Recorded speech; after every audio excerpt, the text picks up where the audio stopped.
Assalamualaikum warahmatullahi wabarakatuh.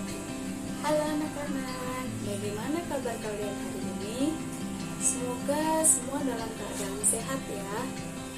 Kali ini kita akan mempelajari tentang daur hidup pada makhluk hidup, atau biasa disebut dengan metamorfosis. Siapa yang sudah tahu apa itu metamorfosis? Metamorfosis adalah perubahan wujud makhluk hidup dalam pertumbuhan dan perkembangannya. Metamorfosis dibagi menjadi dua, yaitu yang pertama ada metamorfosis sempurna dan yang kedua ada metamorfosis tidak sempurna. Nah, di sini Ibu akan menjelaskan tentang metamorfosis sempurna. Metamorfosis sempurna adalah proses perubahan bentuk tubuh hewan dari kecil hingga dewasa. Metamorfosis sempurna terdapat 4 tahap, yaitu yang pertama ada telur, yang kedua ada larva, yang ketiga ada kepompong atau pupa, yang keempat yaitu dewasa. Hewan yang mengalami metamorfosis sempurna yaitu ada kupu-kupu, ada nyamuk, dan ada katak. Nah, di sini Ibu akan menjelaskan tentang siklus daur hidup dari kupu-kupu, di mana kupu-kupu memiliki 4 tahapan, yaitu yang pertama ada telur, dan yang kedua ada ulat, dan yang ketiga ada kepompong, dan yang keempat menjadi kupu-kupu dewasa. Baiklah, kita akan memulai dari tahap yang pertama, yaitu telur, di mana telur kupu-kupu memiliki ukuran yang sangat kecil. Dan telur kupu-kupu biasanya ada yang berbentuk bulat dan ada juga yang berbentuk oval. Dan telur kupu-kupu biasanya diletakkan di atas daun atau ada juga yang diletakkan di bawah daun dan juga di ranting dedaunan. Dan kupu-kupu bertelur dalam jumlah yang cukup banyak. Karena apa? Jika ada telur-telur yang tidak bisa bertahan, masih ada telur-telur yang bertahan. Dan telur kupu-kupu ada yang menetas dalam waktu beberapa minggu, dan ada juga yang menetas ketika cuacanya cukup hangat. Selanjutnya kita masuk ke tahap kedua, yaitu ulat. Setelah telur menetas, maka muncullah si ulat. Biasanya siklus hidup si ulat itu lebih lama. Karena telur kupu-kupu berada di atas daun, maka si ulat akan memakan daun tersebut. Karena ukuran ulat yang kecil tidak memungkinkan ulat untuk berpindah ke tanaman yang lain.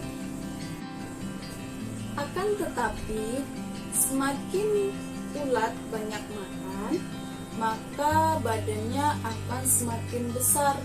Pada umumnya, ukuran ulat dewasa 100 kali lebih besar dari telurnya.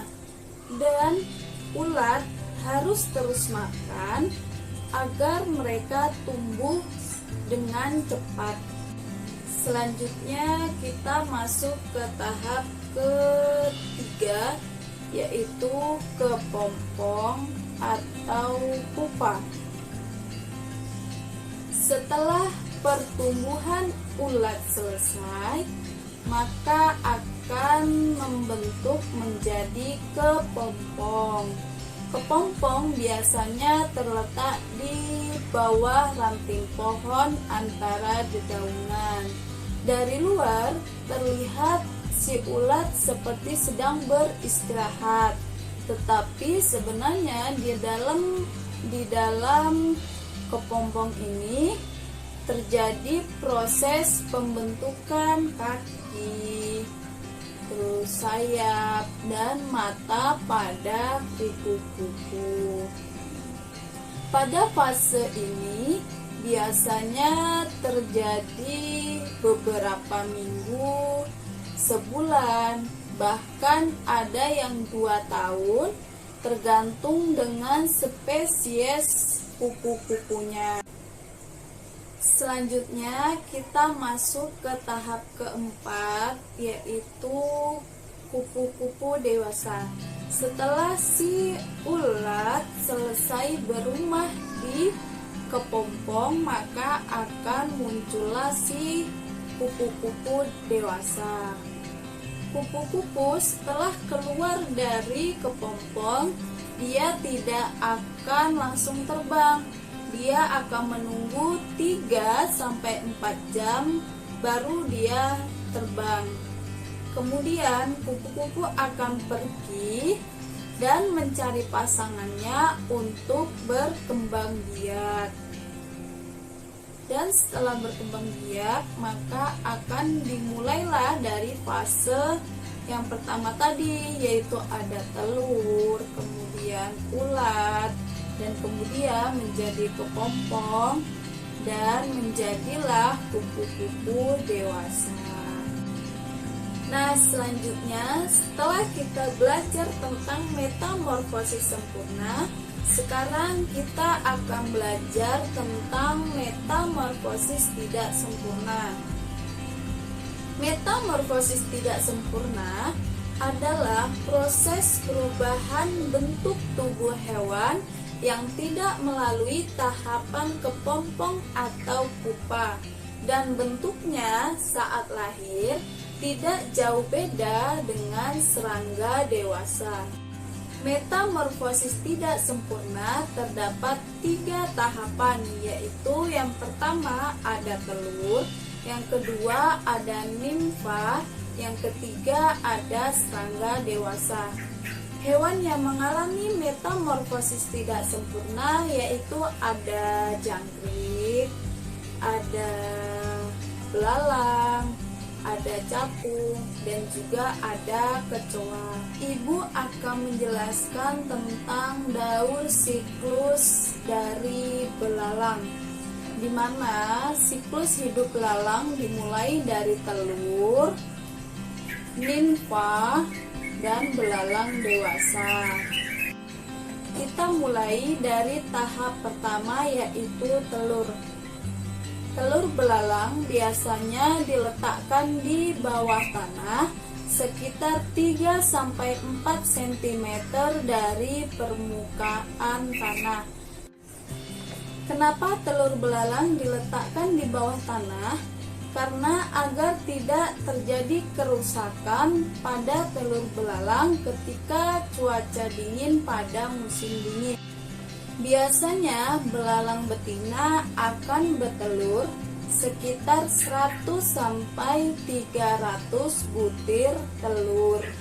Untuk daerah tropis, biasanya telur belalang akan cepat menetas. Dan untuk daerah subtropis, biasanya telur belalang akan mengalami proses berhenti tumbuh selama 10 bulan sampai musim panas.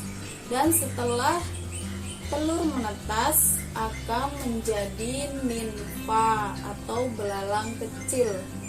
Kita masuk pada fase nimfa, di mana pada fase nimfa terjadi sekitar 25 sampai 40 hari.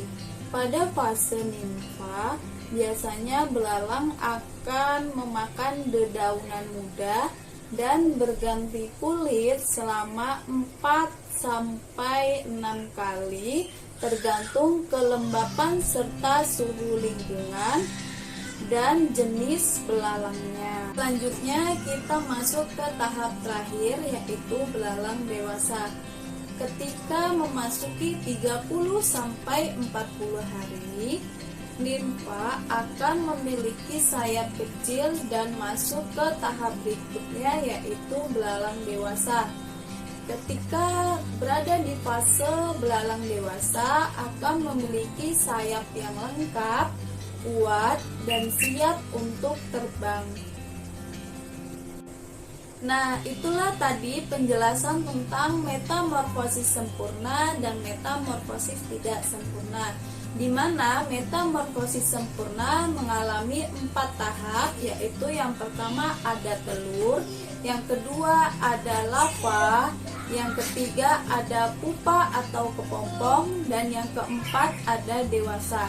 Dan sedangkan pada metamorfosis tidak sempurna hanya terjadi 3 tahapan, yaitu yang pertama ada telur, yang kedua ada nimfa, dan yang ketiga ada dewasa. Cukup sekian pembahasan pada hari ini, semoga dapat bermanfaat. Dan ibu akhiri, wassalamualaikum warahmatullahi wabarakatuh.